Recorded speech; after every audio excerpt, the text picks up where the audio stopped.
welcome everyone. Thank you for coming out today to the Web3 Lounge. We're starting our last session of the day, so we're so appreciative of your time and looking forward to this next session. Before we get started, just again, a quick thank you to all of our sponsors, Midnight Oil, Passage Labs, Ethos Spatial, Solana Foundation, Gen City Labs, and NICAP 3D. Just real quickly, we have two QR codes that you can scan. One is our LinkedIn group. We invite you to follow us. Lots of brand stories and just fun on our page. The QR code is on the back of our sign over here, and or you can scan the QR code that's on the back of the business size card you'll see on the tables around. That's for our D2 NFT, which gets you discounts for programs in 2024. So having said that, I would like to start our next session. Our guest this afternoon are Megan Efforts, who is the brand leader and vice president of D2, and also her guest, Austin Miller, who's a consulting manager with Ernst & Young, and they're here to talk to you about how to talk to your C-suite. So with that, I'll turn it over to you, Megan, and to you, Austin. Welcome.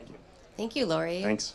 Thanks, everybody, for being here. I want to start with you, Austin. Do you want to just tell us a little bit about yourself? Yeah, sure. So I'm Austin Miller. I work at Ernst & Young, and I'm in the consulting division, typically usually helping with strategic engagements for clients in the technology space, and then also kind of more recently as more brands have come into the Web3 space, helping different brands with launching technical products. So, sometimes it can be a new area for them, and that's, where we've focused a lot of our efforts the last couple of years, or 18 months or so.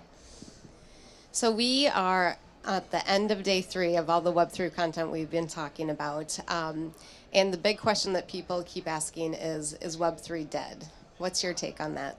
So I think for me, I would say definitely not dead. Definitely, the headlines aren't great. We're in the middle of crypto winter, and there's plenty of other negative headlines in the space. But I think dead wouldn't be the right word. I would say maybe in need of a slight rebrand would be better, but I think dead is not the right term. I think there's a lot of traction and movement that's happening, maybe a little bit more behind the scenes, and that's something that, you might have to look for a little bit, but I don't think dead is the right word right now. How about the last 18 months? I mean, we really have seen a lot of crypto crashes, NFT crashes, ups, downs, launches. Tell me what you're seeing, especially working with a number of Fortune 500 companies. Yeah, so the last 18 months have obviously been very, very turbulent. There's a lot of bad headlines as it relates to things like FTX and other crypto scams, which have, deterred people from working in the space in some senses. However, I think there's a lot of great case studies as well. You can look at companies like Nike, who have made an amazing entrance into this space. They have some assets at their disposal, which not really everyone can replicate at the same time. But even if you look at other companies like the Reddits and Starbucks of the world, there's opportunities that they've really tagged onto in order to maybe not have the same type of entrance in terms of dollar signs, for example. But, being able to drive really critical engagement with their user base. And I think for those types of companies, they've really targeted, being able to satisfy their user base and, not necessarily using Web3 as a tool to bring back people who are not typically associated with their brand, but using it as a tool to stimulate their existing base with a long-term vision in mind. Talk to me a little bit more about that. What are some of the good examples that you've seen brands doing? Certainly. So, I'll go back to Starbucks here. I think what they've done a really great job at is, they didn't necessarily take the approach of taking, a really revenue forward approach and, having high priced NFTs that are going to, make multi-millions and, really rely on speculation, for example. What they've used NFTs as is a technological tool to help solve, not really solve an engagement problem because they have really great engagement anyway, but to build on top of that. So, for example, the program that they've introduced has been a tag on to their existing loyalty program, and they have, however million app users, and so they have this embedded base, and they've given them even more value and a reason to engage with the brand using technology like blockchain and NFTs as an application on top of that to, have those folks really have a reason to engage with the brand and then be able to control that engagement in a different way. And then if they really feel like it, they can remonetize that. So Starbucks, Nike, great examples of things going really well. Do you have any examples you can share that haven't been as exciting or great? Yeah, so I won't call out anyone by name, but I mean, there's definitely been some launches in the space by a couple luxury brands, which have not really gone quite as well. And so, looking at the flip side of the Starbucks example, we've seen certain brands essentially launch NFTs with little roadmap and little expectation that they have the ability to live up to it, and attaching a pretty high price tag to that. And so there can be a discrepancy for people who inherently, there's a lot of people out there who are scared of the NFT space, scared of the Web3 space as it is. So having that lack of clarity attached to a high price tag is a really pretty good recipe to fail at the beginning. And so one thing we've uncovered in our analysis for some of the brands we've worked with is, when it comes to NFTs specifically for brands, you can fail. There are brands who have failed, but there's not necessarily been any brands who have failed and then come back from it. The first launch and the first drop can really shoot you in the foot long term. So being very careful about how you make that first entrance, and the example that I always try to use is the first launch, you can be happy making $0 on it. It can be a completely sunk cost as long as you're using it as a tool to drive engagement and connect to those customers that you find very value for a longer term. Because if you come out the doors looking for only dollar signs and you're not really looking to create that critical engagement and that critical mass with your brand, rather than a greater market, rather than trying to appease the entire market, it can send a really mixed signal, and then it's often very hard to come back from. Yeah, we've had a few brands up on stage here over the last couple of days that have talked about what they've done well, what they haven't. We had Walmart earlier today really share that their first entrance into the metaverse didn't go exactly as planned. They really leaned into it, engaged their community, listened to what their community and their fans wanted, and came back really successful. When you're consulting with brands, what are you telling them from a strategy standpoint to really get it right? So I think for brands, it's really important to figure out, and I loved your example of Walmart because they're one of the people, even though it's not NFTs per se, but they're a great example of someone who has rebounded, and it's been great. But when it comes to things like NFTs or potentially metaverse experiences as well, the greater overall ecosystem, the thing I would harp on is the first thing to do to really get it right for these brands is see how it fits into your overall brand. You know what I mean? Like just launching a shiny digital product that has no real affiliation to what you do on an everyday basis that, creates the multiple billions of brand value, for example. It can be really confusing for consumers, and it's not necessarily something that you're going to have a latch on. So when I use something like Nike as an example, their timing was great. Obviously, they entered the space when NFTs were really shiny and new and everyone was going, absolutely crazy for it. But also it really made sense for their brand. People already, for example, sell Air Jordans the day after they buy them for, triple the price, for example. And so that built-in collectability exists. And I think it's really important, and they leaned into that. So, they started with NFTs as a standalone. They're also kind of already looking into places to connect digital and physical. Now they're also looking into NFTs as a method of identification for co-creation for people, involved in their community.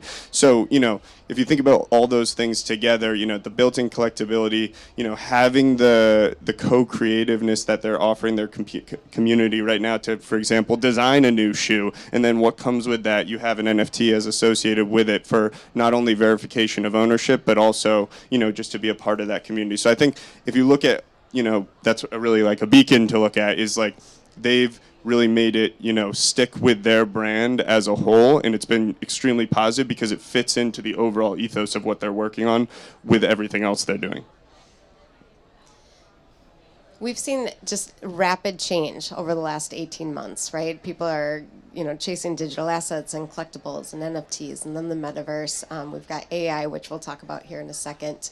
How long in advance should you be thinking about this? How long does a typical strategy take to actually build it and get it launched? Yeah, no, I think that's a really good question. So, the first thing I'd say is it's good to have, a short-term look on the market in terms of, what's realistic. Because one thing we looked at with certain companies we've worked with is they've said, over the last 12 months, NFTs have been, moving from big brands for this type of value. And, we've had to say, 12 months ago is not right now. That's a totally different market compared to right now. So there's obviously going to be a look at the short term always, but I think what you really need to think about is, 24 months plus. I think there's so many brands that have launched an NFT that's flopped within the last 18 months. Even if it's sold great out of the gate, that's probably pretty much dead, might be, or not probably, but there's plenty that are pretty much dead and, sell for, I don't know, $5 or something like that. So the ones who are getting it right are focusing on the short term in terms of how they can enter that market and having like realistic expectations.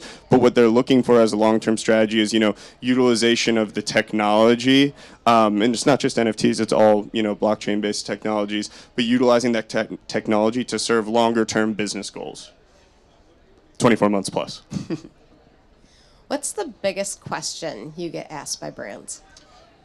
I think, one of the biggest questions I get right now is when it comes to Web3, it's should I even care anymore? And I think, for every brand, it's going to be slightly different. I think there's plenty of brands where you could say, it might not be something that you should really focus on right now. And that's something we have to be really honest with a lot of our clients. I think for a lot of them, they're looking at kind of what's next already. And, just timing wise, 18 months ago was NFTs maybe, and then in the last 6 months we're talking about generative AI. So it's, being able, there lots of times the question is, should I be moving on to what's next? And the real answer in that case is that, they're not mutually exclusive, you know what I mean? Just because there's something new in technology doesn't mean something from 12 months ago can't really drive value. So what we try to encourage them to do in a lot of cases is to not look at it in a vacuum like that. A lot of brands who are not necessarily building technology products as their core service line, for example,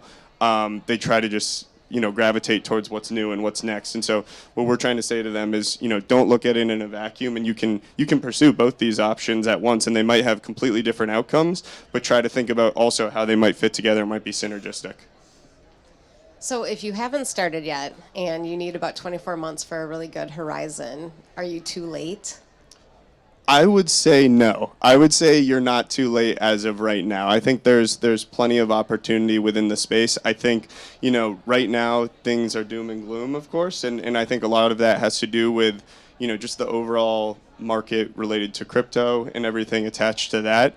But, time has shown us that it's cyclical, and, the people who stick around the longest are the ones who persevere in the end. So I think I would say, keep pushing forward. I don't think that anyone is too late in this sense at all, because as of right now, there's still the vast majority of the population doesn't own a crypto wallet, for example, and doesn't interact with Web3 technology. So in my mind, I would say you should be planning towards the long term with the thought in mind that, the vast majority of my existing customers probably still don't interact with Web3 technology, so there's still an opportunity there. They might be driven in to this space not necessarily by my brand. It'd be great if they are, but there's probably a good chance they're going to be pushed in that direction in the next 24 months, 5 years. As regulatory environments become much more clear, I think there's going to be natural forcing factors for them to get into that space, and there's a real opportunity to capitalize there. We've had some major brands like Disney, for example, that have shut down their Web3 departments in the past year. If you're in budgeting mode right now, maybe you made that initial investment, but you haven't got it launched, or you're not quite sure what to do next, what advice would you give to those brands that are kind of in the middle of it? Keep going? Change direction? So it's a pretty tough question to answer, because it's part of, there's a lot of factors that will go into it. So obviously every single brand is different. There's many that are in, super intense cost-cutting environments right now, just with the overall economy, to which I say, if the side projects have to go, they have to go. I don't blame any brand for doing that. But if you think that you have created a strategy that is really in line with the ethos of your brand, if it relates to what your customers are already coming to you for in a way that's either an add-on or a way to extend potentially new value to them, but in a way that feels familiar, I would say keep pushing. I think there's definitely an opportunity to keep pushing on those types of initiatives, and keep kind of steadfast in those areas, and be able to absorb, for example, the price impacts of the overall crypto market. I think for most brands, if you're not in a massive cost cutting environment, you should keep pushing forward on a lot of the initiatives you have, even outside of Web3 and Metaverse, for example. I think I tend to think that you always look back 5 or 10 years and you see the companies who push forward through the hard times are the ones who usually persevered the most. Like every single market crash, for example, there's millions of charts that say this company, and this company was born out of this financial crisis, and you see those types of things all the time. So I think it's really important to push forward if you have even the slightest bit of traction, because you might be getting that 100x return in the end. So really understanding what your customers are looking for, what the community wants that you're building, having that strategy, making sure it ties back to the ethos. As you start to think about AI, right, because that's the next big wave that we're seeing, all the craze people are talking about, can you help our audience understand, is AI part of Web3? Is it adjacent to Web3? How would you define it? Yeah, I mean, for me, I would think of it as, adjacent in the sense that it's a totally separate technology, of course, but I think that they definitely come together in terms of how we're going to continue to interact with the internet and digital spaces as a whole moving forward. So, there's plenty of independent developments, but I see plenty of opportunities for synergy in the near future. So the first thing that really comes to mind for me in this space is AI, for example, and generative AI specifically, has completely lowered the barrier of entry for content creation of anything. So right now it's more so text and photos. Tomorrow it'll be videos. The day after it'll be 3D spaces, and who knows what's next. But it's really lowered that entire bar to create content. So when I think about something like that, the natural thing I go to is, unfortunately, just based on the state of the internet as a whole, you start to think about what's fake and what's real. And so with the ability, with that lower barrier to entry, there becomes a real need to verify not only what is fake and what's real, but also what's human and what's generated. And I think blockchain serves as a system of record that can be really helpful to determining that. There's projects going on out there right now which are already extremely focused on having a verification system based on blockchain to disseminate what is a human creation in a digital space versus what is digital. And so, some of them have been received with mixed reviews. Some people think the method of doing that currently with some of the early projects might not be the best and potentially privacy intrusive, but it's the first attempt. So I think as a whole, moving forward, there's an opportunity for that system of record to exist on something like the blockchain to verify, the difference between machine versus human and the difference between real and fake in the web. Why would it matter if it's good content? So I think, broadly speaking, if we zoom out from content, so I think the term content, for example, if it's a show or movie, that's the first thing you think about. Some people might not care; they just might want to consume what's great. There's definitely detriments for real artists, and this is something we've already seen in the film strikes out west right now. Is looking at a key part of that has been the influence of AI on the workplace for a lot of these streaming companies and the studios, and that type of influence. So I think being able to preserve what's human, for example, is really important. And so I think, to me at least, that there is an importance for being able to verify what's real and what's fake, and be able to track actual artistic achievements to humans if they've done it. And then on the flip side of that, there's an opportunity to create a ton more content. And so there's opportunities to do a lot more with that based on that lower barrier to entry. And that's okay, but I think everyone deserves to know what's real and what's fake. And I think right now, if you look at, unfortunately, even if you look at the last 2 weeks, you see fake videos coming out of, Israel, for example, and, in that whole situation. But there's plenty of fake news going on in the internet, so being able to have that verification is extremely important. What do you think is coming next after AI? Next after AI, that would be the $1 trillion question if I could answer that, right? That's why you're in consulting, right? Next after AI, there's definitely, I think right now, I think the next 12 months we'll really start to think about AI. Like it's going to be really based on AI, and I think people, there are going to be sectors that are still going to be working in Web3, of course, but there's an opportunity there in the next 12 months to really focus on AI because I think there's a lot of productivity and pure productivity gains that can be had there.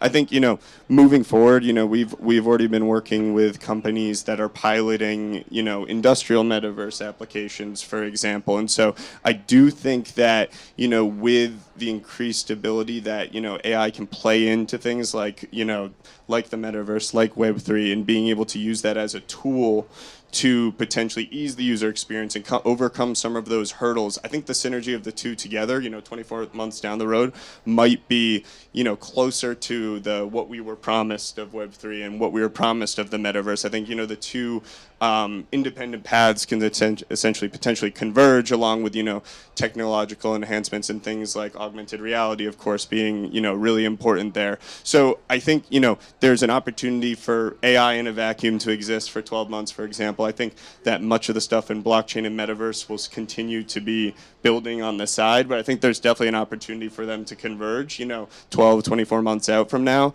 in a place that, we probably won't necessarily land at exactly what was promised in, the early essays about a potential metaverse, but I think there's an opportunity for us to land somewhere closer to the higher end of that middle versus the lower end based on, many converging paths. Awesome. Well, time will tell. If you were talking to a CMO or a chief innovation officer today who is just looking to get started, what are the first 3 things they should do? Yeah, no, I think one of the most important things, and it's definitely, I've spoke about it indirectly here for the last 30 minutes, but having technological experts and even from the strategy side of the technology and the implementation, having them integrated into your existing business teams and not necessarily having them work in a vacuum. I think that's where you're going to find the innovation that's really going to work for your brand. That's where you're going to take the existing business knowledge and tie it to the actual new technology that you might be able to implement. So I think that is my number one recommendation for companies that we work with, is not having things like Web3 and generative AI only working in a vacuum, but there needs to be representation from the entire business. It's extremely important. The second thing I would mention is, really focusing on, that critical mass of your audience and not necessarily trying to appease every audience out there and use a shiny new piece of technology to bring in, not saying, NFTs are going to, make our customer base 20 years younger on average, you know what I mean? But trying to start with your base, then move adjacently from it. But because I think ultimately a lot of what brands have gotten wrong is not, focusing on their core user base and their core, if it's a subscription company, their subscribers, for example. So focusing on them and then moving outwards. And then similarly, on top of that, I would say is like, focusing, like I said, on that critical mass in terms of pure engagement first and revenue second. I think the longer term play for most companies that we work with is, of course, stimulating that engagement and, the dollars will flow afterwards, I think is the way I tend to think of it. Because I think for most companies, if they do right by their customers, then they're going to get it back, on the back end. So I think that they need to focus on that first of all, rather than, pushing a cash grab into the marketplace that might not, yield really anything for their existing base.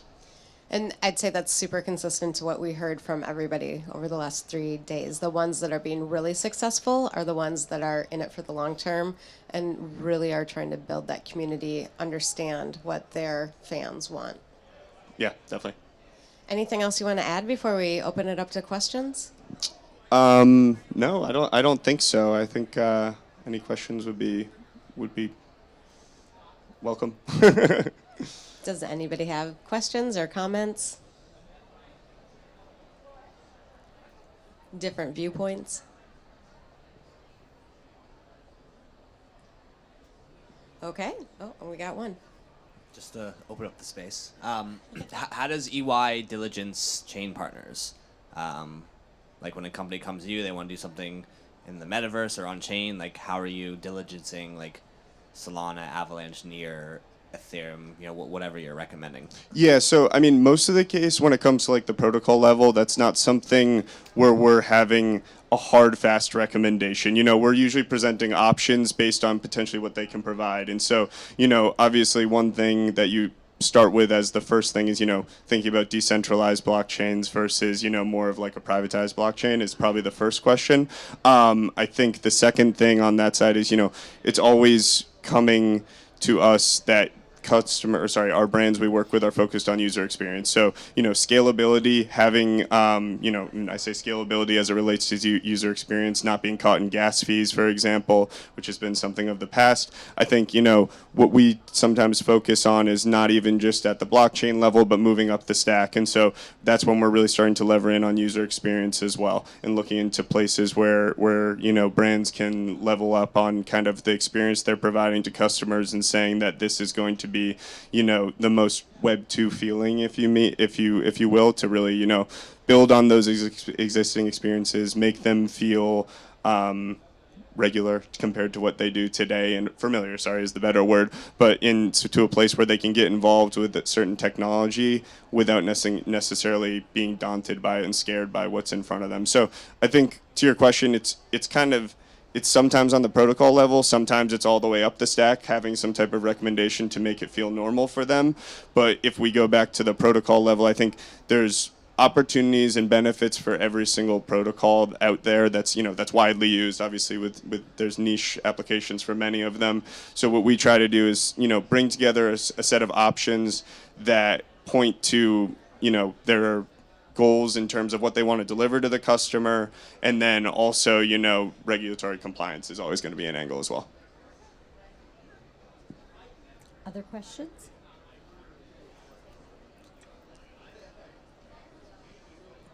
Hey, Austin, thanks for your time, especially for someone new to this space like me.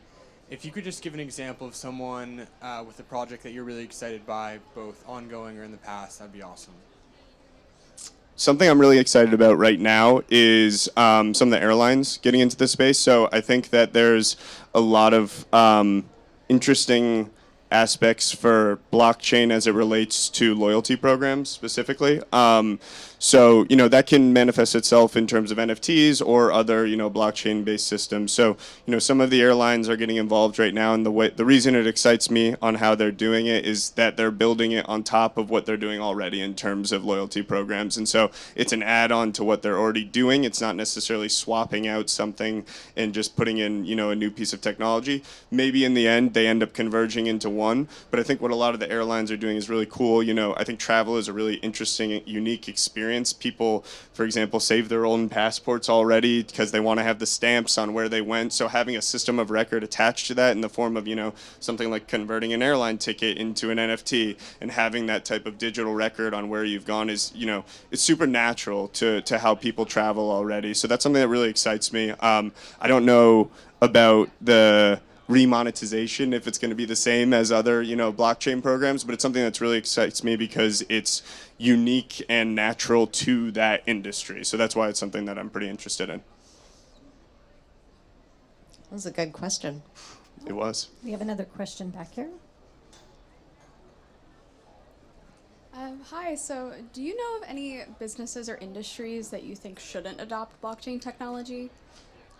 It's a good question. I think that there's opportunities for most businesses to think about blockchain purely for productivity gains. Sometimes in things like settlements and transactions, there's definitely opportunities for almost every business, whether it's B2B, B2C, what exactly they're offering. If you think about it really broadly, I think there's opportunities just around things like settlements. So I would say that there's potentially something for most businesses just based on operational efficiencies that are associated with cash payments, or not cash, but digital, any type of payment, and moving that to a more seamless digital front. I think as it relates to, are you interested in like B2B applications versus B2C? I'm a blockchain technology student, so I see all the time that companies will offer blockchain solutions as like a one-size-fits-all, when there's a lot of nuance, and specifically with like NFTs and the smart contracts, it needs to be more specified, like what you said, to the brand. And it needs to serve a function to the customers that they already have, instead of trying to appeal to a new audience that they really don't know how to. Yeah, to that point, I mean, I think in my point of view, for companies, maybe I'll take the flip side of the question, which is I think companies who transact, 50 to 60% of their value digitally already, there's totally going to be applications always. When you look at companies who are more involved in like the physical world, for example, like, the person who is the company that you're working with, who's, doing physical services at your house, for example, there's inherently maybe not the same opportunity there, and that's totally fine. But even if you look at some of those companies that are working like very much so in the physical world, like there still are just pure enhancements in terms of efficiency with money changing hands. I think there's still opportunities there, even for those types of companies who are just working like purely in physical spaces. Other questions or comments? Anyone? Okay then. Here's Well, another one. Oh, So something I'm just curious about is, are there any use cases that are, you talked about how companies are often chasing money and maybe that's not their primary goal. Are there any use cases that are specific to like utility or like, NFTs as an enhancement to an existing product that you're surprised aren't in existence? Like something I'm thinking about is tickets and like ticket sales, concert ticket sales, and those reselling issues that people are complaining about. Like NFTs seem like a potentially better option. Are there other use cases like that that you think about and are confused as to why there isn't more NFT usage? Can you fix the Taylor Swift problem? I mean, that's the ultimate goal, right? I mean, if the Speaker of the House, or not the Speaker of the House, but Congress is looking at the Taylor Swift situation, so I think it's ultimately a huge issue if they're calling out Ticketmaster. But agree on your question there. I mean, for me, something, just thinking about ticketing right now on that example, ticketing itself for things like concerts, sports games, totally makes sense in my opinion. I think about the concept of ticketing even more broadly. So something that I'm really interested in, and I don't know if it's seen quite as much traction as I expected it to in the last 12 months, is token-gated commerce. So being able to provide personalized experiences to, users who hold an NFT. So if I, connect my wallet to someone's website that I interact with, having a different type of experience because I'm a loyal customer, and maybe that's access to different products and services than what there is today. On the flip side of that, as we start to think about in bringing in generative AI as well as, why couldn't it evolve even further to say, that NFT holder, when they enter the website, they have a completely unique experience that is generated on the spot for them? Because that's, thinking about the next generation of kind of putting those two types of technologies together, because I think that's like a pretty synergistic relationship that can exist, and it's a good way to, again, level down on your, or level up on your existing customers and, provide two different technologies that can work together to create something amazing for them. Having a completely personalized experience that not only is generated specifically for you, but then even behind that token gated wall, for example, maybe access to different types of products than everyone else. Thank you. okay. Anyone else? Alrighty then. Thank you, Austin, Megan. Appreciate Thank you it. very much for having me.